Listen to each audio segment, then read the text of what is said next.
반갑습니다. 실전창호입니다. 이번 영상은 이제 각 집에 가정에나 설치되어 있는 창문들이 작동이 조금 불편하다든지 이런 거 너무 쉽게 해결될 수 있는데 그 불편한 채로 이제 생활하시는 분들이 상당히 의외로 많습니다. 그래서 그런 것들을 간단하게 조금만 관심을 가지면 너무 쉽게 해결이 되니까 그 부분에 대해서 좀 말씀드리려고 합니다. 창호 틀이 세워져서 정상적으로 세워진 게 대부분이죠. 그러다가 보면은 이제 창문에 문제가 생긴다면 조금 시공에 조금 부실해서 부주의해서 나오는 문제들인데요. 기울기 문제가 있을 수 있고, 두 번째로는 틀은 바꿀 수가 없으니까 이 기울기 문제와 그 다음에 잠금 장치의 문제들이 상당히 많습니다. 이 잠금 장치의 문제와 또 시공이 조금 잘못됐을 때 다른 집보다도 레일이 일찍 마모가 되거나 로라가 일찍 마모되는 편마모 현상이라든지, 그래서 레일 파손 문제라든지 뭐 이런 것 말고는 큰 문제가 없겠죠. 그래서 레일 부분에 대해서는 제가 영상 레일과 로라 편을 참고하시면 아주 쉽게 해결이 될 것이고요. 기울기 문제 같은 경우는 뭐 그냥 옳은 방법은 아니지만은 어떻겠습니까? 뭐 그냥 하부에 로라를 조절을 해서 조금 적당히 맞춰서 쓰시는 방법 말고는 지금 틀을 바꿀 수는 없잖아요. 그래서 일반인들은 그걸 할 수가 없으니까, 근데 일반인들이 너무 쉽게 할 수 있는데 불편한 채로 살고 계시는 부분들이 많습니다. 이 잠금 장치 문제만 조금 얘기를 해보고 싶은데요.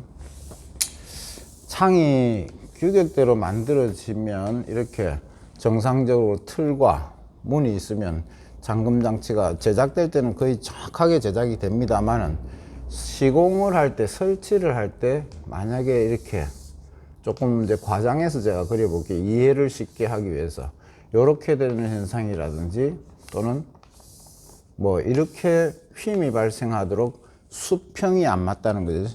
이 하부나 상부의 수평이 안 맞을 경우에 창문의 폭은 이 프레임의 폭에 맞춰서 정확하게 제작이 됩니다만은, 이런 경우나 이런 경우는 두 개 다가 이 폭이 줄게 되죠.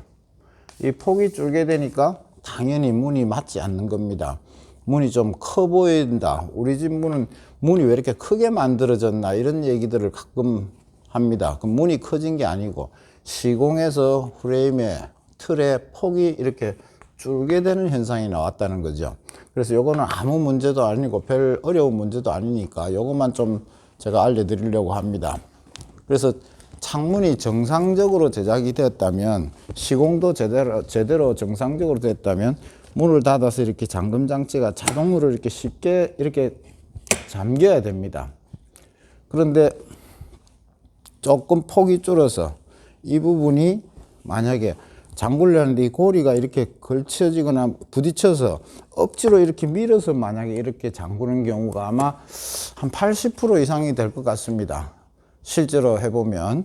그래서 이런 부분들은 먼저 샤시의 구조를 조금만 이해를 하시면 되는데, 샤시는 하부에는 당연히 이제 굴러가기 위해서 로라라는 것이 장착이 되어 있을 것이고요. 레일에 닿는 부분은 뭐 외풍과 벌레 유입이나 뭐 여러 가지 소음 차단 이런 걸 위해서 모헤어라는 게 다 들어가 있습니다. 그리고 측면에는 이러한 형태의 고무가 들어 있습니다. 이것을 우리가 이제 스토퍼라고 그러는데요. 이것의 기능만 조금 아시면, 또 이것의 목적만 조금 아시면 교정하는 게 그렇게 어렵지가 않죠. 여기 하는 역할은 이제 이게 만약에 없으면 어떻게 되겠습니까? 문이 쾅쾅 닫히는 소리가 들릴 겁니다. 그리고 이게 완충 역할도 하지만은 사람이 시공을 하다 보면 조금의 수평도 안 맞을 경우에 방금 전에 말씀드린 대로 폭의 차이가 날 때, 문이 이렇게 잘 안 잠길 때 요걸로 조정을 하라는 그런 의미가 있습니다. 그래서 샤시를 시공하시는 분들이, 또 창호를 시공하시는 분들이 어떻게 하다가 조금 넓은 창 같은 경우에 수평이 조금 안 맞았다면 문이 조금 전에 보여드린 대로 이렇게 지금 걸려서 지금 잘 안 잠겨서 억지로 이렇게 잠기는 경우들이 많이 있을 겁니다. 그럴 때 시공자는 여기 측면에 있는, 이쪽이든 이쪽이든 측면에 있는 이 고무를 이렇게 빼게 됩니다. 그러면은 이 고무의 두께만큼이 문이 덜 들어갈 것을 이 고무를 빼니까 이거 빠진 깊이만큼이 문이 더 들어가겠죠. 그렇게 해서 잠궈 보면은 잠근 뒤에도 문이 이렇게 유격이라는 게 생기게 됩니다. 쉽게 생각해서 한쪽 면에 고무를 이렇게 일방적으로 빼고 문을 거는 경우가 대부분일 겁니다. 그렇게 됐을 때 만약에 이런 유격이 생긴다면 이 유격 사이로는 당연히 외풍이라는 것이 발생할 수밖에 없고 또 잔잔한 벌레 같은 것들이 이제 들어올 수밖에 없겠죠. 그래서 그런 것은 옳지가 않고요. 조금의 그 차이가 있을 때 이런 것들이 지금 조금 빡빡해서 만약에 이렇게 안 잠길 경우에 이게 몇 미리가 되지 않습니다. 한 3mm 정도, 5mm 정도 안팎에만 조정을 해 주시면 되는데 여기 지금 요 스토프라는 걸 보시면 혹처럼 이렇게 볼록한 게 있을 겁니다. 요것만 하나 이렇게 빼서 잘라 주셔도 이 한 4mm 정도, 4, 5mm 정도가 더 들어갈 수 있겠죠. 이 혹 같은 동그란 혹 같은 것에 부딪혀서 더 들어가게 되니까 요것만큼 더 들어갈 수 있겠죠. 그렇게 되면은 쉽게 잠글 수 있을 것이고 또 이게 너무 많이 이제 휘어 가지고 이거를 해도 안 될 경우에 일방적으로 한쪽을 다 빼실 게 아니고 이쪽에도 고무를 빼서 혹을 날려 주시고 또 이쪽에도 또 혹을 날려 주시면은 한 8mm 뭐 좀 길게는 10mm까지도 조정이 가능하겠죠.